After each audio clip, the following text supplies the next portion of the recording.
प्रेम से बोलिए श्रीमद् भागवत महापुराण की जय। श्री सुखदेव महाराज की जय। परीक्षित महाराज की जय। आप सभी भक्तों का दिन शुभ और मंगलमय हो। आज आप सुनेंगे भागवत कथा में आगे का वृत्तांत इन अध्याय। और आप सभी का बहुत बहुत धन्यवाद जिन्होंने अपना कीमती समय निकालकर लगातार इन कथाओं का रसपान किया है, अपना भरपूर प्यार कमेंट्स के माध्यम से दिया है। आप सभी से आज मेरा विनम्र अनुरोध यही है कि हो सके तो आज के इस सब अध्याय को आप इतना शेयर कीजिए। जिन्होंने भी आज तक एक बार भी वीडियो को कमेंट्स नहीं किया है तो आप कमेंट्स करके या हो सके तो शेयर करके इस वीडियो को इतना दूर तक फैलाइए कि सभी व्यक्ति जिन लोगों मुझसे चैनल से जुड़े हैं और आप सभी का सहयोग मुझे हमेशा प्राप्त होता रहा है। उम्मीद है आगे भी भागवत महापुराण की जो कथाएं आपको सुनाई जाएंगी उसमें भी आप अपना प्यार इसी प्रकार से बनाए रखेंगे। आज के इस अध्याय के अंत में आप भागवत कथा की आरती भी सुनेंगे। मैंने अपना प्रयास किया है कि मैं आपको गाकर आरती सुना सकूं, फिर भी जो गलती हो जाए तो उसके लिए मुझे आप क्षमा कर दीजिएगा। महर्षि व्यास जी कहते हैं कि जिनका स्वरूप है सच्चिदानंदन घन, जो अपने सौंदर्य और माधुर्य आदि गुणों से सबका मन अपनी ओर आकर्षित कर लेते हैं और सदा सर्वदा अनंत सुख की वर्षा करते रहते हैं, जिनकी ही शक्ति से इस विश्व की उत्पत्ति, स्थिति और प्रलय होते हैं, उन भगवान श्री कृष्ण को हम भक्ति रस का आस्वादन करने के लिए नित्य निरंतर प्रणाम करते हैं। नम शरण श्री क्षेत्र में श्री सूत जी स्वस्थ चित्त से अपने आसन पर बैठे हुए थे। उस समय भगवान की अमृत लीला कथा के रसिक उसके रसास्वादन में अत्यंत कुशल शौनक आदि ऋषियों ने सूत जी को प्रणाम करके उनसे यह प्रश्न किया। ऋषियों ने पूछा, सूत जी, धर्मराज युधिष्ठिर जब श्री मथुरा मंडल में अनिरुद्ध नंदन ब्रज का और हस्तिनापुर में अपने पवित्र परीक्षित का राज्याभिषेक करके हिमालय पर चले गए, तब राजा ब्रज और परीक्षित ने कैसे कैसे कौन कौन सा कार्य किया। सूत जी कहने लगे, भगवान नारायण, निरोत्तम नर देवी सरस्वती और महर्षि व्यास जी को नमस्कार करके शुद्ध चित होकर भगवान तत्व को प्रकाशित करने वाले इतिहास पुराण रूप जय का उच्चारण करना चाहिए। सोनकादि ब्रह्मा ऋषियों जब धर्मराज युधिष्ठिर अधिक पांडवगण सर्वांगारोहण के लिए हिमालय चले गए, तब सम्राट परीक्षित एक दिन मथुरा गए। उनकी इस यात्रा का उद्देश्य इतना ही था कि वहां चलकर ब्रजनाभ से मिलकर आ गए। जब ब्रजनाभ को यह समाचार मालूम हुआ कि मेरे पिता के समान परीक्षित जी मुझसे मिलने के लिए आ रहे हैं, तब उनका हृदय प्रेम से भर गया। उन्होंने नगर से आगे बढ़कर उनकी अगवानी की, चरणों में प्रणाम किया और बड़े प्रेम से उन्हें अपने महल में ले आए। वीर परीक्षित भगवान श्री कृष्ण के परम प्रेमी भक्त थे। उनका मन नित्य निरंतर आनंद घन श्री कृष्ण चंद्र में ही रमता रहता था। उन्होंने भगवान श्री कृष्ण के प्रपौत्र ब्रजनाभ का बड़े प्रेम से आलिंगन किया। इसके बाद अंतःपुर में जाकर भगवान श्री कृष्ण की रोहिणी आदि पत्नियों को नमस्कार किया। रोहिणी आदि श्री कृष्ण पत्नियों ने भी सम्राट परीक्षित का अत्यंत विश्राम किया। वे विश्राम करके जब आराम से बैठ गए, तब उन्होंने वज्र नाव से यह बात कही। राजा परीक्षित कहने लगे, हे तात, तुम्हारे पिता और पितामह ने मेरे पिता पितामह को बड़े बड़े संकटों से बचाया है। मेरी रक्षा भी उन्होंने ही की है। प्रिय ब्रजनाभ, अगर मैं उनके उपकार का बदला चुकाना चाहूँ तो किसी प्रकार भी नहीं चुका सकता। इसलिए मैं तुमसे प्रार्थना करता हूँ कि तुम सुखपूर्वक अपने राजकाज में लगे रहो। तुम्हें अपने खजाने की, सेना की या शत्रुओं को दबाने आदि की तनिक भी चिंता नहीं करनी चाहिए। तुम्हारे लिए कोई कर्तव्य है तो केवल एक ही वह यह कि तुम्हें अपनी इन माताओं की खूब प्रेम से भली भांति सेवा करते रहना चाहिए। अगर कभी तुम्हारे ऊपर कोई आपत्ति विपत्ति आए या किसी कारणवश तुम्हारे हृदय में अधिक दुख का अनुभव हो तो मुझसे बतलाकर निश्चित हो जाना। मैं तुम्हारी सारी चिंताएं दूर कर दूंगा। सम्राट परीक्षित की यह बात सुनकर ब्रजनाभ को बड़ी प्रसन्नता हुई।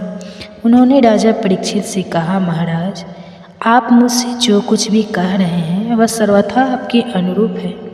आपके पिताजी ने भी मुझे धनुर्वेद की शिक्षा देकर मेरा महान उपकार किया है, इसलिए मुझे किसी बात की तनिक भी चिंता नहीं है, क्योंकि उनकी कृपा से मैं क्षत्रिय चित सूरवर्ता से भली भांति संपन्न। बस मुझे केवल एक बात की बहुत बड़ी चिंता है, आप उसके संबंध में कुछ सोचिए। यद्यपि मैं मथुरा मंडल के राज्य पर अभिषिक्त हूँ, फिर भी मैं यहाँ निर्जन वन में ही रहता हूँ। इस बात का मुझे कुछ भी नहीं पता कि यहाँ की प्रजा कहाँ चली गई, क्योंकि राज्य का सुख तो तभी है जब प्रजा रहे। जब ब्रजनाभ ने परीक्षित जी से यह बात कही, तब उन्होंने ब्रजनाभ का संदेश मिटाने के लिए महर्षि शांडिल्य को बुलाया। यही महर्षि शल्य पहले नंद आदि गोपों के पुरोहित थे। परीक्षित का संदेश पाते ही महर्षि शल्य अपनी कुटी छोड़कर वहां आ पहुँचे। ब्रजनाभ ने विधि पूर्वक उनका स्वागत सत्कार किया और वे एक ऊंचे आसन पर विराजमान हुए। राजा परीक्षित ने ब्रजनाभ की बात उन्हें कह सुनाई। इसके बाद महर्षि शांडिल्य बड़ी प्रसन्नता से उनको सांत्वना देते हुए कहने लगे, परीक्षित और ब्रजनाभ, मैं तुम लोगों से ब्रजभूमि का रहस्य बतलाता हूँ, तुम में एकाग्रचित्त होकर सुनो। ब्रज शब्द का अर्थ है व्यापित। इस वृद्ध वचन के अनुसार व्यापक होने के कारण ही इस भूमि का नाम ब्रज पड़ा है। सत्व रज तम, इन तीन गुणों से अतीत जो पर ब्रह्मा है वही व्यापक है, इसलिए उसे ब्रज कहते हैं। वो सदानंद स्वरूप ब्रह्म ज्योतिमय और अविनाशी है। जीवन मुक्त पुरुष उसी में स्थित रहते हैं। इस पर ब्रह्मा स्वरूप ब्रज धाम में नंद नंदन भगवान श्री कृष्ण का निवास है। उनका एक एक अंग सचितानंदन स्वरूप है। वे आत्मा राम और आप्त काम है। प्रेम रस में डूबे हुए रसिक जन ही उनका अनुभव करते हैं। भगवान श्री कृष्ण की आत्मा है। राधिका उनसे रमन करने के कारण ही रहस्य रस के मर्मज्ञानी पुरुष ने आत्मा राम कहते हैं। तुम दोनों भगवान की जिस लीला को देख रहे हो वह व्यवहारिक लीला है। यह पृथ्वी और स्वर्ग आदि लोग इसी लीला के अंतर्गत है। इसी पृथ्वी पर यह मथुरा मंडल है। यही वह ब्रज भूमि है जिसमें भगवान की वह वास्तव रहस्य लीला गुप्त रूप से होती रहती है। वो कभी कभी प्रेम पूर्ण हृदय वाले रसिक भक्तों को सबोर देखने लगती है। कभी 28वें द्वापर के अंत में जब भगवान की रहस्य लीला के अधिकारी भक्तजन यहाँ एकत्र होते हैं, जैसा कि समय भी कुछ काल पहने हुए थे, उस समय भगवान अपने अंतर्गत प्रेमियों के साथ अवतार लेते हैं और उनके अवतार का यह प्रयोजन होता है कि रहस्य लीला के अधिकारी भक्तजन भी अंतरंग परों के साथ सम्मिलित होकर लीला रस का आस्वादन कर सकें। इस प्रकार जब भगवान अवतार ग्रहण करते हैं उस समय भगवान के अभिमत प्रेमी देवता और इसी आदि भी सब और अवतार लेते हैं। अभी अभी जो अवतार हुआ था उसमें भगवान अपने सभी प्रेमियों की अभिलाषाएं पूर्ण करके अब अंतर ध्यान हो चुके हैं। इससे यह निश्चय हुआ कि यहाँ पहले 3 प्रकार के भक्तजन उपस्थित थे। इसमें संदेह नहीं। उन तीनों में प्रथम तो उनकी श्रेणी है जो भगवान के नित्य अंतर्गत पार्षद है, जिनका भगवान से कभी वियोग होता ही नहीं। दूसरे वे हैं जो केवल भगवान को पाने की इच्छा रखते हैं, उनके अंतर्गत लीला में अपना प्रवेश चाहते हैं। तीसरी श्रेणी में देवता आदि हैं। इनमें से जो देवता आदि के अंश से अवतीर्ण हुए थे उन्हें भगवान ने ब्रज भूमि से हटाकर पहले ही द्वारिका पहुंचा दिया था। फिर भगवान ने ब्राह्मण के श्राप से उत्पन्न मसूल को निमित्त बनाकर युवतिकुल में अवैध देवताओं को स्वर्ग में भेज दिया और फिर से अपने अपने अधिकार पर स्थापित कर दिया।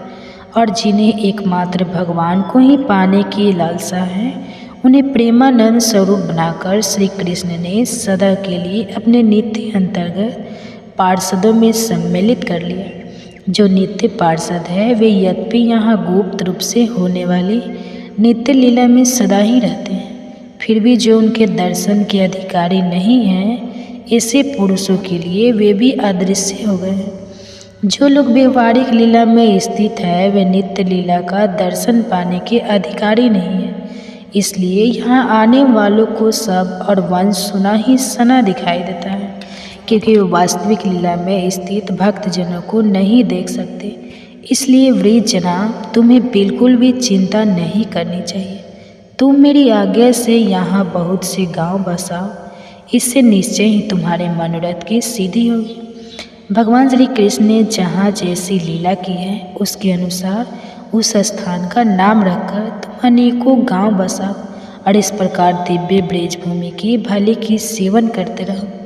गोवर्धन, दीर्घपुर अर्थात डीग, मथुरा, महावन अर्थात गोकुल, नंदीग्राम अर्थात नंदगांव और बृहत्साना अर्थात बरसाना आदि में तुम्हें अपने लिए छावनी बनवानी चाहिए।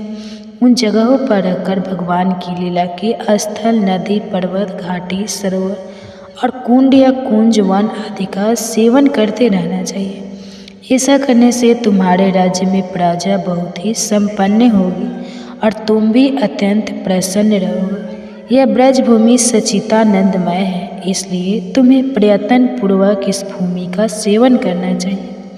मैं आशीर्वाद देता हूँ, मेरी कृपा से भगवान की लीला के जितने भी स्थल हैं सबकी तुम्हें ठीक ठीक पहचान हो जाएगी। ब्रजनाथ, इस ब्रजभूमि का सेवन करते रहने से तुम्हें किसी दिन उद्धव जी मिल जाएंगे।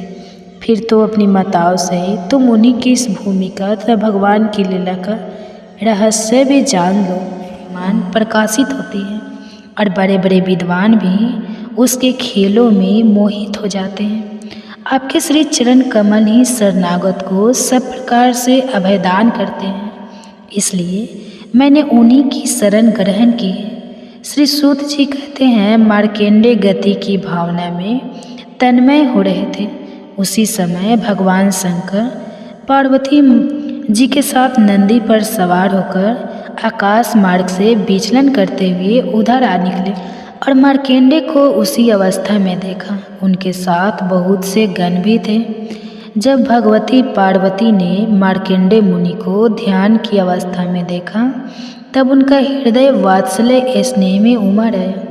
उन्होंने शंकर जी से कहा, भगवान थोड़ा इस ब्राह्मण की ओर तो देखिए। जैसे तूफान शांत हो जाने पर समुद्र की लहरें और मछलियाँ शांत हो जाती है और समुद्र धीर गंभीर हो जाता है, वैसे ही इस ब्राह्मण का शरीर, इंद्रिय और अंतःकरण शांत हो रहा है। समस्त सिद्धियों के दाता आप ही हैं, इसलिए कृपा करके आप इस ब्राह्मण की तपस्या का प्रत्यक्ष फल दीजिए। भगवान शंकर ने कहा, देवी यह ब्रह्मा ऋषि लोक अथवा परलोक की कोई भी वस्तु नहीं चाहते, और तो क्या इनके मन में कभी मोक्ष की भी इच्छा नहीं होती। इसका कारण यह है कि घट वासी अविनाशी भगवान के चरण कमलों में इन्हें परम भक्ति प्राप्त हो चुकी है। प्रिय, यद्यपि इन्हें हमारी कोई आवश्यकता नहीं है, फिर भी मैं इनके साथ बातचीत करूँगा, क्योंकि यह महात्मा पुरुष है। जीव मात्र के लिए सबसे बड़े लाभ की बात यही है कि संत पुरुषों का समागत प्राप्त हो। सूत जी कहते हैं, शौनक जी, भगवान शंकर समस्त विद्याओं के प्रवर्तक और सारे प्राणियों की हृदय में विराजमान अंतर्यामी प्रभु हैं। जगत के जितने भी संत हैं उनके एकमात्र आश्रय और आदर्श भी वही है। भगवती पार्वती से इस प्रकार कहकर भगवान शंकर मार्कंडेय मुनि के पास गए। उस समय मार्कंडेय मुनि समस्त मनोवृत्ति या भागवत भाव में लीन थी। उन्हें अपने शरीर और जगत का बिल्कुल भी नहीं पता था, इसलिए उस समय वह यह भी नहीं जान सके कि मेरे सामने विश्व की आत्मा स्वयं भगवान गौरी शंकर पधारे। शौनक जी, सर्वशक्तिमान भगवान कैलाशपति से यह बात छिपी नहीं रही कि मार्कंडेय ने इस समय किस अवस्था में है। इसलिए जैसे वायु अवकाश के स्थान में अनायास प्रवेश कर जाती है, वैसे ही वे अपने योग माया से मार्कंडेय आकाश में प्रवेश कर गए। मार्कंडेय मुनि ने देखा कि उनके हृदय में तो भगवान शंकर के दर्शन हो रहे हैं। शंकर जी के सिर पर बिजली के समान चमकीली पीली पीली जटाएं शोभायान हो रही है। 3 नेत्र है और 10 भुजाएं। लंबा तगड़ा शरीर उदय कालीन सूर्य के समान तेजस्वी है। शरीर पर बाघ अंबर धारण किए हुए हैं और हाथों में शूल, खटवांग, ढाल, रुद्राक्ष माला, डमरू, खप्पर, तलवार और धनुष लिए हैं। मार्कंडेय में अचानक भगवान शंकर का यह रूप देखकर विस्मित हुए। यह क्या है? कहाँ से आया? इस प्रकार की वृत्तियों का उदय हो जाने से उन्होंने अपनी समाधि खोल दी। जब उन्होंने आंखें खोली तब देखा कि तीनों लोकों के एकमात्र गुरु भगवान शंकर श्री पार्वती जी तथा अपने गणों के साथ पधारे हुए हैं। उन्होंने उनके चरणों में माथा टेककर प्रणाम किया। इसके बाद मार्कंडेय मुनि ने स्वागत आसन, पाद, अर्घ, गंध, पुष्प, माला और दीप आदि उपचारों से भगवान शंकर, पार्वती जी और उनके गुणों की पूजा की। इसके बाद मार्कंडेय मुनि उनसे कहने लगे, सर्वव्यापक और सर्वशक्तिमान प्रभु, आप अपनी आत्मानुभूति और महिमा से ही पूर्ण काम है। आपकी शांति और सुख से ही सारे जगत में सुख शांति का विस्तार हो रहा है। ऐसी अवस्था में मैं आपकी क्या सेवा करूं? मैं आपके त्रिगुणा सदाशिव स्वरूप को और सत्व गुण से युक्त शांत स्वरूप को नमस्कार करता हूँ। मैं आपके रजोगुण युक्त सर्व प्रवर्तक स्वरूप और तमोगुण युक्त अघोर स्वरूप को नमस्कार करता हूँ। सूत जी कहते हैं, शौनक जी, जब मार्कंडेय मुनि ने संतों के परम आश्रय देवाधिदेव भगवान शंकर की इस प्रकार स्तुति की तब वे उन पर अत्यंत संतुष्ट हुए और बड़े प्रसन्न मन से हंसते हुए कहने लगे। भगवान शंकर ने कहा, मार्कंडेय जी, ब्रह्मा, विष्णु तथा मैं, हम तीनों ही वरदानों के स्वामी हैं। हम लोगों का दर्शन कभी व्यर्थ नहीं जाता। हम लोगों से ही मरण सल मनुष्य भी अमृत तत्व की प्राप्ति कर लेता है। इसलिए तुम्हारी जो इच्छा है वही वर मुझसे मांग लो। ब्राह्मण स्वभाव से ही परोपकारी, शांत चित्त और अनासक्त होते हैं। वे किसी के साथ वैर भाव नहीं रखते और समदर्शी होने पर भी प्राणियों का कष्ट देखकर उसके निवारण के लिए पूरे हृदय से जुट जाते हैं। उनकी सबसे बड़ी विशेषता तो यह होती है कि वे हमारे अनन्य प्रेमी और भक्त होते हैं। सारे लोक और लोकपाल ऐसे ब्राह्मणों की वंदना, पूजा और उपासना किया करते हैं। केवल वे ही क्यों, मैं भगवान ब्रह्मा तथा स्वयं साक्षात ईश्वर विष्णु भी उनकी सेवा में संलग्न रहते हैं। ऐसे शांत महापुरुष मुझ में, विष्णु भगवान में, ब्रह्मा में, अपने में और सब जीवों में जरा भी भेद नहीं देखते। सदा सर्वदा सर्वत्र और स्वतः एक रस आत्मा का ही दर्शन करते हैं। इसलिए हम तुम्हारे जैसे महात्माओं की स्तुति और सेवा करते हैं। मार्कंडेय जी, केवल जल में तीर्थ ही तीर्थ नहीं होते और केवल जल मूर्तियाँ ही देवता नहीं होती। सबसे बड़े तीर्थ और देवता तो आपके जैसे संत हैं, क्योंकि वे तीर्थ और देवता बहुत दिनों में पवित्र करते हैं, परंतु आप जैसे लोग दर्शन मात्र से ही पवित्र कर देते हैं। हम लोगों तो ब्राह्मणों को ही नमस्कार करते हैं, क्योंकि वे चित्त ही एकाग्रता, तपस्या, स्वाध्याय, धारणा, ध्यान और समाधि के द्वारा हमारे वेदम शरीर को धारण करते हैं। मार्कंडेय जी, बड़े बड़े महापाप और अत्यंत भी आपके जैसे महापुरुषों के चरित्र श्रवण और दर्शन से ही शुद्ध हो जाते हैं। फिर वे आप लोगों के संभाषण और सर्पक आदि से शुद्ध हो जाए, इसमें तो कहना ही क्या है। सूत जी कहते हैं, सनका आदि ऋषियों चंद्रभूषण भगवान शंकर की एक एक बात धर्म के गुप्त कम रहस्य से भरी हुई थी। उसके एक एक अक्षर में अमृत का समुद्र भरा हुआ था। मार्कंडेय के साथ उसका पान करते रहे, फिर भी उन्हें तृप्ति नहीं हुई। बीचर काल तक विष्णु भगवान की माया से भटक चुके थे और बहुत थके हुए भी थे। भगवान शिव की कल्याणी वाणी का अमृत पान करने से उनके सारे कलेश नष्ट हो गए। फिर उन्होंने भगवान शंकर से इस प्रकार कहा, मार्कंडेय ने कहा, सचमुच सर्वशक्तिमान भगवान की यह लीला सभी प्राणियों की समझ के परे है। भला देखो थे, यही सही या सारे जगत के स्वामी होकर भी अपने अधीन रहने वाले मेरे जैसे जीवों की वंदना और स्तुति करते हैं। धर्म के प्रवचन का प्रायः प्राणियों को धर्म का रहस्य और स्वरूप समझाने के लिए उसका आचरण और अनुमोदन करते हैं, और कोई धर्म का आचरण करता है तो उनकी प्रशंसा भी करते हैं। भगवान, आप त्रिगुण स्वरूप होने पर भी उनके परे उनकी आत्मा के रूप में स्थित हैं। आप ही समस्त ज्ञान के मूल केवल अद्वितीय ब्रह्मा स्वरूप हैं। मैं आपको नमस्कार करता हूँ। अनंत आपके श्रेष्ठ दर्शन से बढ़कर ऐसी और कौन सी वस्तु है जिसे मैं वरदान के रूप में मांगूं?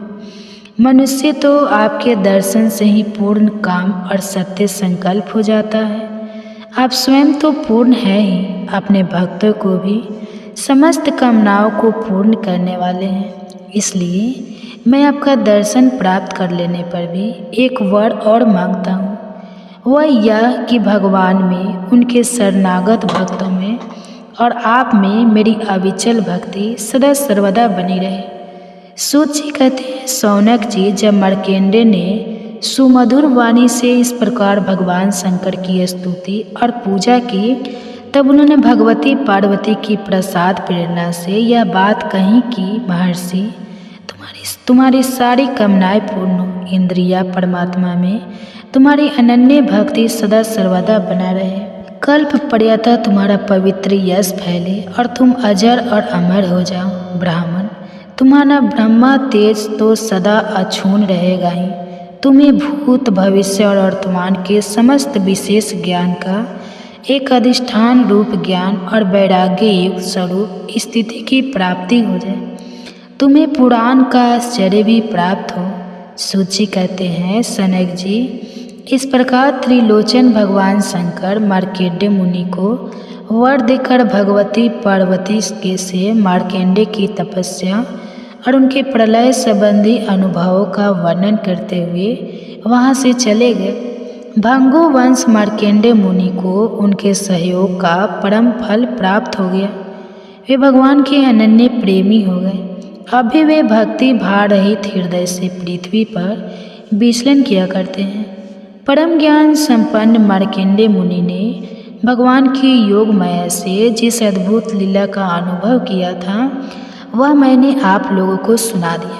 शौनक जी, यह जो मार्कंडेय अनेक कल्पों का सृष्टि प्रलय का अनुभव किया, वह भगवान की माया का ही वैभव था, तत्कालीन था और उन्हीं के लिए था, सभी के लिए, लोगों के लिए नहीं। कोई इस माया की रचना को न जानकर अनादिकाल से बार बार होने वाले सृष्टि प्रलय ही इसकी भी बतलाते हैं। इसलिए आपको यह शंका नहीं करनी चाहिए कि इसी कल्प के हमारे पूर्वज मार्कंडेय जी की आयु इतनी लंबी कैसे होगी। रघुवंश शिरोमणि, मैंने आपको यह जो मार्कंडेय चरित्र सुनाया है, वह भगवान चक्र प्राणी के प्रभाव और महिमा से भरपूर है। जो इसका श्रवण और कीर्तन करते हैं, वे दोनों ही कर्म वासनाओं के कारण प्राप्त होने वाले आवागमन के चक्कर से सदा सदा के लिए छूट जाते हैं। श्री सूत जी कहते हैं, नील, लोभ और मंद को भेजा। भगवान वे सब उनकी आज्ञा के अनुसार उनके आश्रम पर गए। मार्कंडेय के उत्तर की ओर है, वहाँ पुष्प भद्रा नाम की नदी बहती है और उसके पास ही चित्रा नाम की एक शिला है। शौनक जी, मार्कंडेय बड़ा ही पवित्र है। चारों ओर हरे भरे पवित्र वृक्षों की पंक्तियाँ हैं, उन पर लताएं लहलहा रहती हैं। वृक्षों के झूठ में स्थान स्थान पर पुण्यात्मा ऋषिगण रहते हैं और बड़े ही पवित्र और निर्मल जल से भरे जलाशय सब ऋतुओं में एक से ही रहते हैं। कहीं मतवाले भोरे अपनी संगीतमय गुंजारी करते रहते हैं, तो कहीं मतवाले कोकिल पंचम स्वर में कुहू कुहू कुक रहते हैं। कहीं मतवाले मोर अपने पंख फैलाकर कालापुर नृत्य करते रहते हैं, तो कहीं अन्य मतवाले पंछियों का झुंड खेलता रहता है। मार्कंडेय मुनि के ऐसे पवित्र आश्रम में इंद्र के भेजे हुए वायु ने प्रवेश किया। वहाँ उसने पहले शीतल झरनों की नन्ही नन्ही पुकार इकट्ठी की। इसके बाद सुगंधित पुष्पों का आलिंगन किया और फिर काम भाव को उत्तेजित करते हुए धीरे धीरे बहने लगा। कामदेव के प्यारे सखा वसंत ने भी अपनी माया फैला दी। संध्या का समय था। चंद्रमा उदित होकर अपनी मनोहर किरणों को फैला रहे थे। सहस्त्र सहस्त्र डालियों वाले वृक्ष लताओं का आलिंगन पाकर धरती तक झुके हुए थे। नई नई कोपले फलों और फलों के गुच्छे अलग ही शोभायमान हो रहे थे। वसंत का साम्राज्य देखकर कामदेव ने भी वहां प्रवेश किया। उसके साथ गाने बजाने वाले गंधर्व झुंड के झुंड चल रहे थे। उसके चारों ओर बहुत सी स्वर्गीय अप्सराएं चल रही थी और अकेला कामकी सबका न था। उसके हाथ में पुष्पों का धनुष और उस पर सम्मोहन आदि बाण चढ़े हुए थे। उस समय मार्कंडेय मुनि अग्निहोत्र करके भगवान की उपासना कर रहे थे। उनके नेत्र बंद थे। वे इतने तपस्वी थे मानो स्वयं अग्निदेव ही मूर्तिमान होकर बैठे हुए हों। उन्हों को देखने से ही मालूम हो जाता था कि इनको पराजित कर सकना बहुत ही कठिन है। इंद्र के आज्ञाकारी सेवकों ने मार्कंडेय को इसी अवस्था में देखा। अब अप्सराएं उनके सामने नाचने लगे। कुछ गंधर्व मधुर गान करने लगे तो कुछ मृदंग वीणा ढोल आदि बाजे बड़े मनोहर स्वर में बजाने लगे। शौनक जी अब कामदेव ने अपने पुष्प निर्मित धनुष पर पंचमुख बाण चढ़ाया। उसके बाण के 5 मुख है, शोषण, दीपन, सम्मोहन, तापन और उन्माद। जिस समय वह निशाना लगाने की ताक में था उस समय इंद्र के सेवक बसंत और लोभ मार्कंडेय की मन विचलित करने के लिए प्रयत्नशील थे। वे भी प्रयास कर रहे थे। उनके सामने ही पूंजी स्थली नाम की सुंदरी अप्सरा गेंद खेल रही थी। गेंद को पकड़ते समय उसकी कमर लचक जाया करती थी।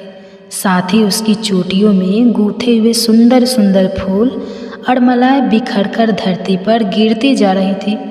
कभी कभी वह तिरछे चितवन से इधर उधर देख लिया करती थी। उसके नेत्र कभी गेंद के साथ आकाश की ओर जाते, कभी धरती की ओर और कभी हथेलियों की ओर। वह बड़े स्वभाव के साथ गेंद की ओर दौड़ती थी।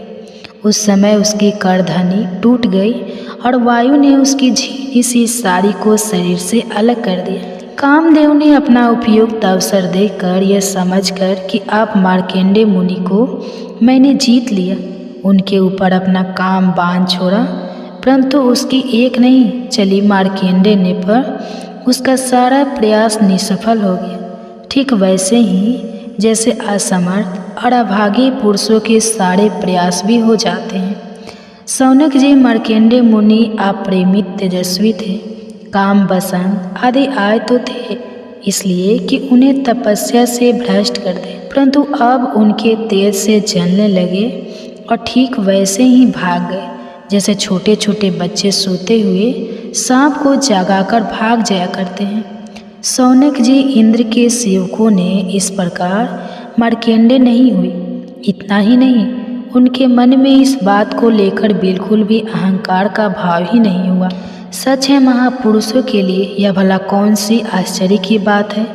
इधर जब देवराज इंद्र ने देखा कि कामदेव अपनी सेना के साथ निस्तेज हावभाव होकर वापस लौटा है और सुना कि ब्रह्मा ऋषि मार्कंडेय प्रभावशाली हैं, तब उन्हें बड़ा ही आश्चर्य हुआ। शौनक जी मार्कंडेय ने तपस्या, स्वाध्याय, धारण, ध्यान और समाधि के द्वारा भगवान में अपना मन लगाने का प्रयास करते रहते थे। अब उन पर कृपा प्रसाद की वर्षा करने के लिए मुनिजन नयन मनोहारे निरंतर नर और भगवान नारायण प्रकट हुए। उन दोनों में एक का शरीर तो गौरे वर्ण का था, दूसरे का श्याम वर्ण। दोनों के ही नेत्र तुरंत के खिले हुए कमल के समान कोमल और विशाल थे। 4 भुजाएं थी।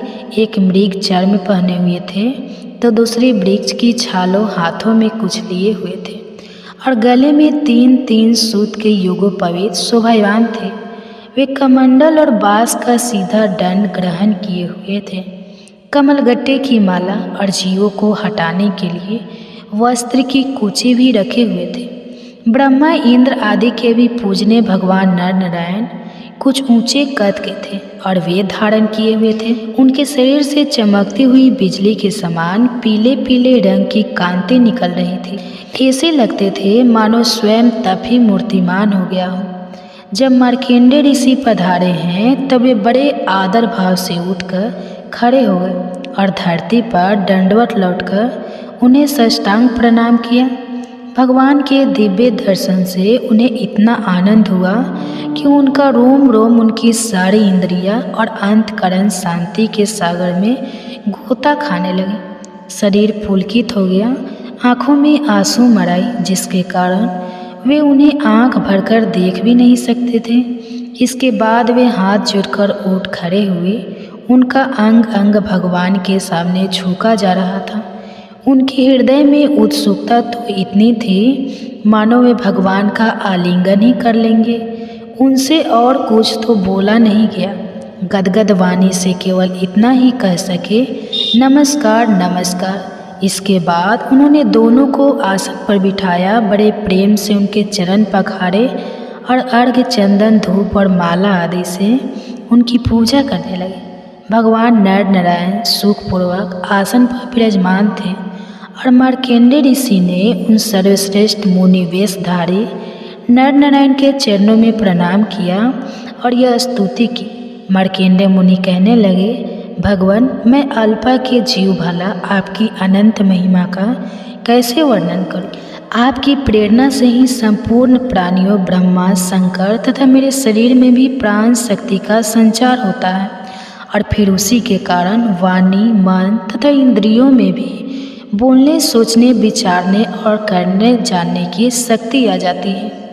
इस प्रकार सबके प्रेरक और परम स्वतंत्र होने पर भी आप अपना भजन करने वाले भक्तों के प्रेम बंधन में बंधे हुए हैं। प्रभु, आपने केवल विश्व की रक्षा के ही जैसे मत्स्य, कूर्म आदि अनेकों अवतार ग्रहण किए हैं, वैसे ही आपने यह दोनों रूप भी त्रिलोकी के कल्याण, उसकी दुख निवृत्ति और विश्व के प्राणियों को मृत्यु पर विजय प्राप्त कराने के लिए ग्रहण किया है। आप रक्षा तो करते ही हैं, मकड़ी के समान अपने से ही इस विश्व को प्रकट करते हैं और फिर स्वयं अपने में ही लीन भी कर लेते हैं। आप चराचर का पालन और नियम करने वाले हैं। मैं आपके चरण कमलों में प्रणाम करता हूँ। जो आपके चरण कमलों की शरण ग्रहण कर लेते हैं, उन्हें कर्म, गुण और काल जनित क्लेश स्पर्श भी नहीं कर सकते। वेद के मर्मज्ञ ऋषि मुनि आपकी प्राप्ति के लिए लगातार आपकी स्तुति, वंदना और पूजन ध्यान किया करते हैं। प्रभु, जीव के चारों ओर भय ही भय का बोलबाला है, औरों की तो बात ही क्या है। आपके काल रूप से स्वयं ब्रह्मा भी अत्यंत भयभीत रहते हैं, क्योंकि उनकी आयु भी सीमित केवल 2 परार्थिक ही है। फिर उनके बनाए हुए भौतिक शरीर वाले प्राणियों के संबंध में तो कहना ही क्या है। प्रभु, मैं आपके इस युगल स्वरूप नरोत्तम नर और ईश्वर नारायण को नमस्कार करता हूँ। आप यद्यपि प्रत्येक जीव की इंद्रियों और उनके विषयों में, प्राणों में और हृदय में भी विराजमान हैं, तो भी आपकी माया से जीव की बुद्धि इतनी मोहित हो जाती है, ढक जाती है कि वह निष्फल और झूठी इंद्रियों के जाल में फंसकर आपकी झांकी से वंचित हो जाता है। किंतु सारे जगत के गुरु तो आप ही हैं, इसलिए पहले अज्ञानी होने पर भी जब आपकी कृपा से उसे आपके ज्ञान भंडार वेदों की प्राप्ति होती है, तब वह आपके साक्षात दर्शन कर लेता है। वास्तव में आप देह आदि समस्त उपाधियों में छुपे हुए विशुद्ध विज्ञान घन ही हैं। हे पुरुषोत्तम, मैं आपकी वंदना करता हूँ। सूत जी कहते हैं, जब ज्ञान संपन्न मार्कंडेय ने इस प्रकार स्तुति की, तब भगवान नर नारायण ने प्रसन्न होकर मार्कंडेय से कहा, समस्त ब्रह्मा ऋषि शिरोमणि, तुम चित्त की एकाग्रता, तपस्या, स्वाध्याय, संयम और मेरी अनन्य भक्ति से सिद्ध हो गए हो। नहीं कर सकते। जो लोग अत्यंत उत्तर संसार सागर से पार जाना चाहते हैं, या जो लोग अनेकों प्रकार के दुख दावनल से परेशान हो रहे हैं, उनके लिए पुरुषोत्तम भगवान की लीला, कथा, रूप, रस के सेवन के अलावा और कोई अन्य साधन, कोई नौका ही नहीं है। यह केवल लीला रसायन का सेवन करके ही अपना मनोरथ सिद्ध कर सकते हैं। जो कुछ मैंने तुम्हें सुनाया है यही श्रीमद् भागवत पुराण है। इसे सनातन ऋषि नर नारायण ने पहले देवर्षि नारद को सुनाया था और उन्होंने मेरे पिता महर्षि कृष्ण द्वैपायन को महाराज उन्हीं बद्रीवन बिहारी भगवान श्री कृष्ण द्वैपायन ने प्रसन्न होकर मुझे इस वेद तुल्य श्रीमद् भागवत संगीता का उपदेश किया। गुरु श्रेष्ठ आगे चलकर जब सोनकाद ऋषि नरमिसर क्षेत्र में बहुत बड़ा सत्र करेंगे तब उनके प्रश्न करने पर पौराणिक वक्ता श्री सुत जी उन लोगों को इस संगीता का श्रवण कराएंगे। श्री सुखदेव जी कहते हैं, परीक्षित, इस श्रीमद् भागवत महापुराण में बार बार और सर्वत्र विश्वात्मा भगवान श्री हरि का ही संकीर्तन हुआ है। ब्रह्मा और रुद्र भी श्री हरि से अलग नहीं है। उन्हीं की प्रसाद लीला और क्रोध लीला की अभिव्यक्ति है। हे राजन, अब तुम यह पशुओं की सी अविवेक मूलधारण छोड़ दो कि मैं मरूंगा। जैसे शरीर पहले नहीं था और अब पैदा हुआ फिर नष्ट हो जाएगा, वैसे ही तुम भी पहले नहीं थे, तुम्हारा जन्म हुआ, तुम मर जाओगे। यह बात नहीं है जैसे बीज से अंकुर और अंकुर से बीज की उत्पत्ति होती है, वैसे ही एक देह से दूसरे देह की और दूसरे देह से तीसरे की उत्पत्ति होती है। किंतु तुम ना तो किसी से उत्पन्न हुए हो और ना तो आगे पुत्र पत्रादि को के शरीर के रूप में उत्पन्न होगे। अजय जैसे आग लकड़ी से सदा अलग रहती है, लकड़ी की उत्पत्ति और विनाश से सर्वथा परे, वैसे ही तुम भी शरीर आदि से सर्वथा अलग हो। स्वप्न अवस्था में ऐसा लगता है कि मेरा सिर कट गया है और मैं मर गया हूँ। मुझे लोग शमशान में जला रहे हैं, परंतु यह सब शरीर की ही अवस्थाएं दिखती हैं, आत्मा की नहीं। देखने वाला तो उन अवस्थाओं से सर्वथा परे जन्म और मृत्यु से रहित शुद्ध बुद्ध परम तत्व स्वरूप है। हे राजन, तुम अपनी विशुद्ध और विवेकीवती बुद्धि को परमात्मा के चिंतन से भरपूर कर लो और खुद ही अपने अंतर में स्थित परमात्मा का साक्षात्कार करो। देखो, तुम मृत्यु की भी मृत्यु हो, तुम स्वयं ईश्वर हो। ब्राह्मण के शाप से प्रेरित तक्षक तुम्हें भस्म नहीं कर सकेगा। अजित तक्षक की तो कोई बात ही क्या, स्वयं मृत्यु और मृत्यु का समूह भी तुम्हारे पास तक नहीं भटक सकेगा। तुम इस प्रकार अनुसंधान चिंतन करो कि मैं ही सर्वाधिपन ब्राह्मण मैं ही हूँ। इस प्रकार तुम अपने आप को अपने वास्तविक एक रस अनंत अखंड स्वरूप में स्थित कर लोगे। उस समय अपनी विशाली जीव लपल पता हुआ अपने ओठों के कोने चाटता हुआ तक्षक आए और अपने विषपूर्ण मुखों से तुम्हारे पैरों में डस ले तो कोई परवाह ना करो। तुम अपने आत्म रूप में स्थित होकर इस शरीर को और तो क्या सारे विश्व को भी अपने से अलग नहीं दिखोगे। आत्मा स्वरूप बेटा परीक्षित, तुमने विश्वात्मा भगवान की लीला के संबंध में जो प्रश्न किया था उसका उत्तर मैंने दे दिया। अब और क्या सुनना चाहते हो? श्री सुखदेव जी कहते हैं, सोनका आदि ऋषियों व व्यास नंदन श्री सुखदेव मुनि समस्त चराचर जगत को अपनी आत्मा के रूप से अनुभव करते हैं और व्यवहार में सबके प्रति एक समान दृष्टि रखते हैं। भगवान के शरणागत और उनके द्वारा सुरक्षित राजर्षि परीक्षित ने उनका संपूर्ण उपदेश बड़े ध्यान से सुना। अब वे सिर झुकाकर उनके चरणों के थोड़ा और पास सकाए और अंजलि बांधकर उनसे यह प्रार्थना करने लगे कि भगवान, आप करुणा के मूर्तिमान स्वरूप हैं। आपने मुझ पर परम कृपा करके आनंदी अनंत एक रस सत्य भगवान श्रीहरि के स्वरूप और लीलाओं का वर्णन किया है। अब मैं आपकी कृपा से परम अनुग्रहित और धन धन्य हो गया हूँ। संसार के प्राणी अपने स्वार्थ और परमार्थ के ज्ञान से शून्य हैं और तरह तरह के दुखों के दावनल में दग्ध हो रहे हैं। उनके ऊपर भगवानमय महात्माओं का अनुग्रह होना कोई नई घटना या आश्चर्य की बात नहीं है। यह तो उनके लिए स्वाभाविक ही है। मैंने और मेरे साथ और बहुत लोगों ने आपके मुखारविंद से इस श्रीमद् भागवत महापुराण का श्रवण किया है।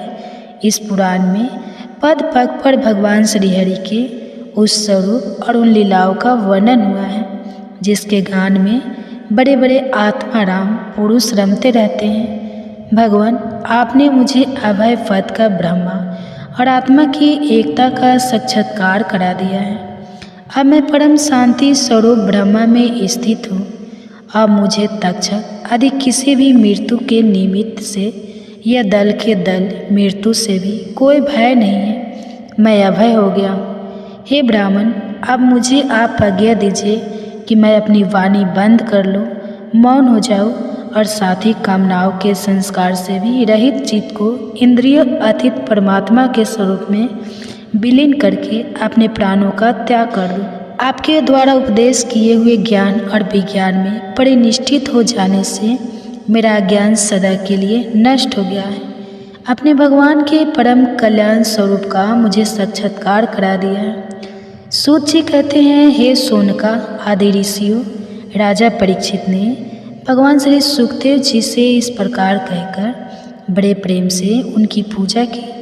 अब वे परीक्षित से विदा लें समाग त्यागी महात्माओं भिक्षुओं के साथ वहाँ से चले गए। राजर्षि परीक्षित ने भी बिना किसी ब्रह्मा सहायता के स्वयं ही अपने अंतर आत्मा को परमात्मा के चिंतन में लगा दिया और ध्यान मग्न हो गए। उस समय उनकी सांस प्रश्वास भी नहीं चलती थी। ऐसा लगता था मानो कोई वृक्ष का ठूंठा हो। उन्होंने गंगा जी के तट पर कुश को इस प्रकार बिछा रखा था जिसमें उनका आगे का भाग पूर्व की ओर हो और उन पर स्वयं उत्तर मुँह होकर बैठे हुए थे। उनकी आसक्ति और श्रेयस तो पहले ही मिट चुके थे।